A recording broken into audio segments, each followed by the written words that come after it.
68वीं दिव्य लेखनी। गुरुदेव लिखते हैं, विश्व को सच्ची शांति और आनंद भारत से ही मिलेगा। 20 मार्च 1988 को गुरुदेव ने यह लेख लिखा। शांति और आनंद मनुष्य को हृदय से प्राप्त होता है। भौतिक संसाधनों से उसका कोई संबंध नहीं है। अंतर और बाह्य में जब तक पूर्ण सामंजस्य पैदा नहीं होगा, संसार के मानव को सच्ची शांति और आनंद मिलना असंभव है। श्री अरविंद ने स्पष्ट कहा है, पश्चिम के लोग भौतिक जीवन को उसकी चरम सीमा तक पहुंचा चुके हैं। अब भारत का काम शुरू होता है। उसे इन सब चीजों को अध्यात्म शक्ति के अधीन करके धरती पर स्वर्ग बसाना है।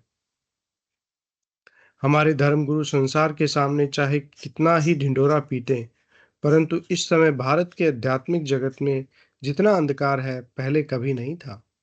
इस संबंध में श्री मां ने स्पष्ट कहा है, भारत के अंदर सारे संसार की समस्याएं केंद्रित हो गई है और उनके हल होने पर सारे संसार का भार हल्का हो जाएगा। यह एक कटु सत्य है कि इस समय भारत में तमस संसार भर से अधिक है और लोगों को इस बात से भारी दुख होता है। मुझे तो इससे खुशी है। हर वस्तु का एक निश्चित सीमा के लांघते ही रूप परिवर्तित हो जाता है। हमें मालूम है कि जब जब इस भूखंड पर राक्षसों का पूर्ण आधिपत्य हुआ है, ईश्वर ने राम और कृष्ण के रूप में अवतरित होकर राक्षसों को मारकर पृथ्वी का भार हल्का किया है।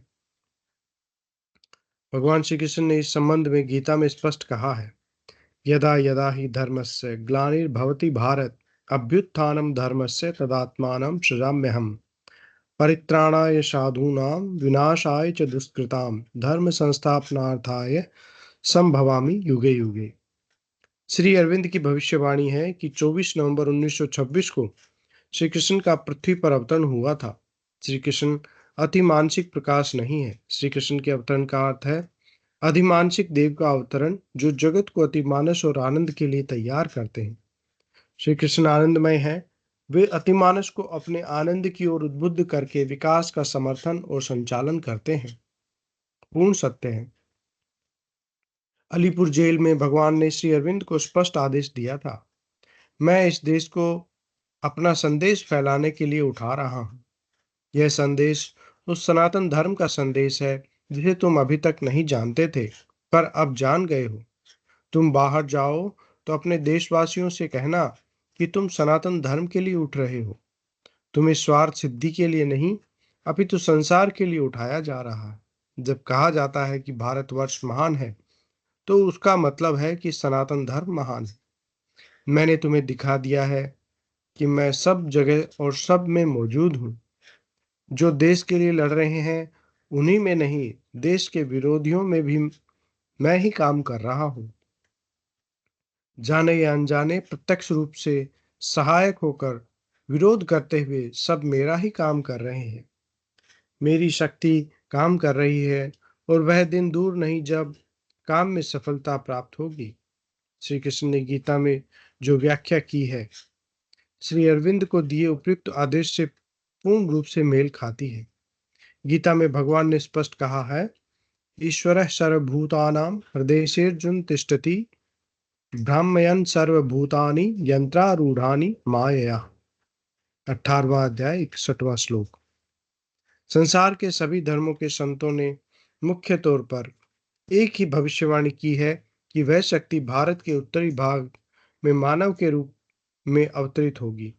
सभी का मत है कि सदी के अंत तक वह अपने क्रमिक विकास के साथ संसार के सामने प्रकट होकर पूरे विश्व को संचालित करने लगेगी।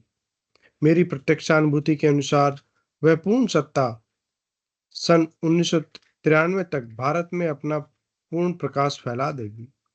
इसके बाद सदी के अंत तक संसार की सारी भौतिक सत्ता को अपने अधीन करके उसका संचालन करने लगेगी। इस प्रकार कलयुग का अंत होकर संसार में पूर्ण सात्विक शक्तियों का एक छत्र साम्राज्य स्थापित हो जाएगा। इस तरह जब भौतिक सत्ता का सीधा संचालन आध्यात्मिक सत्ता करने लगेगी, तो युग परिवर्तन होकर पृथ्वी पर स्वर्ग उतर आएगा। जो कुछ होने वाला है, उसका आभास संसार भर के संतों की भविष्यवाणी से स्पष्ट होता है। जय गुरुदेव, जय दादा गुरुदेव।